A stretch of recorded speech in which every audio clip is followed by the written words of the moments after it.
আসসালামু আলাইকুম, সবাই কেমন আছেন? আজকে আপনাদের একটা মজার বিষয় দেখাবো।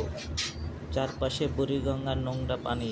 এখানে দেখেন সেই পানি তুলে নিয়ে যাচ্ছে দুটো ছোট ছোট ছেলে। এগুলো নিয়ে কি করবে?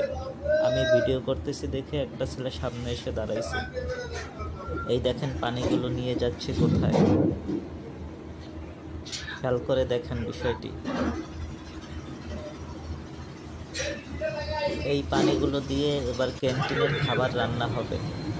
ভাত থেকে শুরু করে তরকারি সব কিছুই রান্না হয় লঞ্চের এই পানি দিয়ে। বিষয়টি আমি সাবধানতার সাথে খুব গোপনে ভিডিও করছি, যদি তারা দেখলে কিছু বলে। তারপরে যতটুকু সম্ভব আপনাদের দেখানোর চেষ্টা করতেছি। এই যে হাঁড়ি পাতিল ধুইতেছে, ওই পানি দিয়ে রান্না করতেছে।